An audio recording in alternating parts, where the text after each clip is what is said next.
What's up, everybody, and welcome back to All the Things Harry Potter, the chapter-by-chapter reread of the Harry Potter series with an aftertaste of craft brew on the side. I'm Nate. I'm Jade. I'm Chantal. And I'm Jay. And we are here today for a final wrap-up episode of Harry Potter and the Chamber of Secrets. Boom!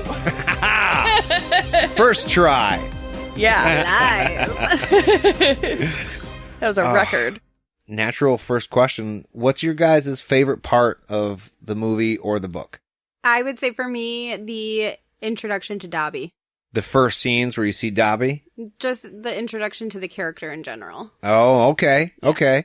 I fucking hated Dobby to begin with. At the end, he's cool. But in the beginning, when he's just fucking with Harry and not giving him any answers and just complicating things time and time and time again, it's like, I don't like you. I would not like anybody who just showed up out of nowhere and was like, by the way, all the shit, your shoulders, bye. But that's just me. I always liked him. I always liked Fawkes crying on Harry and like fixing his wound. I thought that was cool. And I liked the part where they find the piece of paper in Hermione's hand. As much as it pisses me off as an adult, that's just a fun little like, oh my god, the answer's right in her hand. I still think it's awful that they didn't notice that was there for like weeks. Right, they didn't wash her or tend to her in any way. They just dumped her in the bed and was like, all right, she'll be fine. I will have to say another point of the book and the movie. I really like the way the movie portrayed Gilderoy as opposed to the book. There were similarities, and I thought the movie actually kind of nailed it, like the actor himself, a little more than even the book did. If that makes sense. Yeah. And I've always liked the Cupid part in the book with the little Cupid dudes. Yeah, I think they should have put that in the movie. I do too. Even as like a passing from scene to scene, like, if only so they could get the shot of those little Cupid things flying around the school. Or like one of them tackled Harry. That would have been hilarious. Yeah, and little poem that he recites from Ginny. I always liked. At the end of that, did it have Ginny's name, or was it just signed, or not signed? No, yeah, it was like Secret Admirer or something like that. But speaking of that poem mentions that Harry has green eyes, and I guess I haven't watched this movie enough to realize that apparently they tried in this movie to give him green eyes, and he like goes back and forth between green and blue. I never noticed that. I didn't either. I might have to rewatch it and like look for it. I think we're going to have to. I feel like on the movie cover, I've seen where his eyes are brown. So I don't even know what color his eyes really are. To me, I swear I have seen images where his eyes are brown.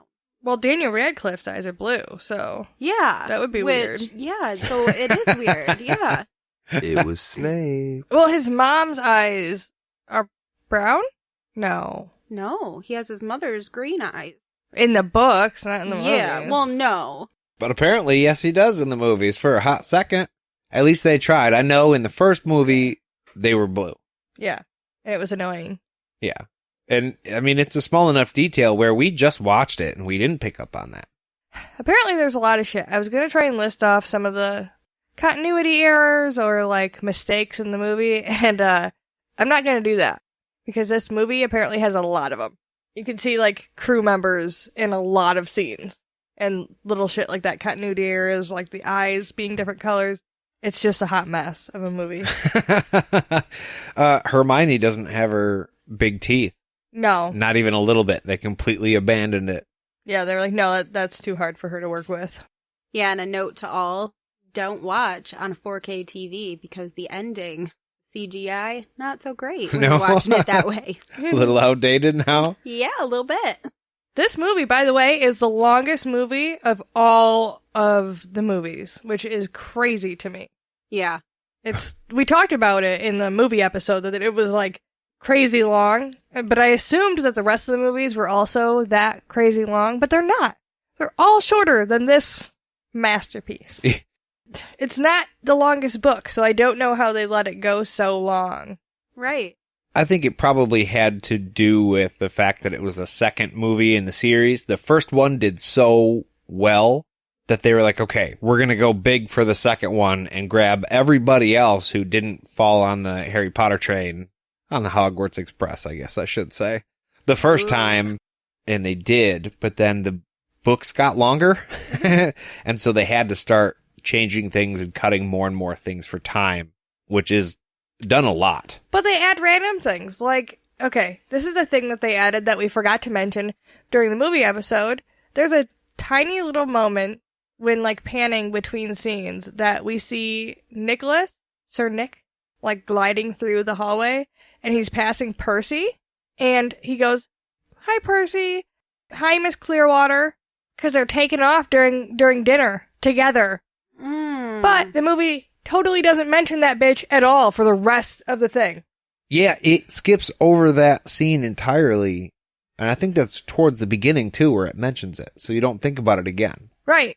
It's just like an aside, and they could have totally, like, mentioned her again and brought up that she was attacked. She wasn't even attacked in the movie. Right. It's weird. How funny would the scene be when they're on the Hogwarts Express going home, when they ask Ginny, wait, what did you catch Percy doing? Right? That would have been a really funny scene. Yeah. And they just... threw it out the window. No big fucking deal. It's a big deal to us. We care. I want to know now that they know there's a 60-foot tarantula with an army of tarantulas about 500 feet from the school. Are they just going to let them go and chill and be to themselves, or? I think we talked about this in the last episode of the book, didn't we? That they'd have to go. They'd have to go out there and, like, check it out. Or they'd leave it alone. Exterminate? Well, I think it's in the Forbidden Forest. Yeah, the kids aren't supposed to go out there anyways. And it's forbidden for a reason. And I feel like They're from probably- Dumbledore's point of view, he just let them be. Because they're magical creatures and they have, they have a right to exist. And I could see that being the general consensus. If it were me, I'd just drop a bomb on all of them. And just take care of it. They are probably the reason the forest is forbidden. Yeah, well, yeah, that's Yeah. my reason number one so far. And fucking Voldemort's been in there. Another thing I want to mention is I hate the way Fox looked in this. Like, I know I said that Fox is one of my, like, the healing power thing was cool, but I hate how it looks in the movie. They used a puppet, which I can respect because puppets add a certain aspect of realism. Like, it's not pretend. It's not just CG. It's really there. You can look at it with your eyes. It's something that exists, and that lends to the realism in a movie. Yeah. But when the puppet doesn't move as naturally as a real animal or anything, it breaks the spell. And I Yeah. think that's what your problem with Fox is, because that was what my issue was. It looked really cool, but it didn't move fluidly, and it kind of ruined it. And I just think it could have been a little bit prettier, because Dumbledore makes such a big deal about him being so ugly on Burning Day. And then when you see him, I'm like, he's not really that much better looking. That was my thoughts too. Could have been a little more majestic. Yeah, pretty. Yeah. Did you know, as a matter of fact, a phoenix is a mythological bird that is actually found to be real? They found bones Really? that they identify as not like, fire breathing and things like that, but the bird itself is named. No, I didn't know that at all. But they don't exist anymore? Yeah, they were like back in between prehistoric and our time. No, I had no Precambrian. Is idea. it Precambrian. No. I couldn't No. even pretend to tell you if that's right or not. That's Tremors. We watched that.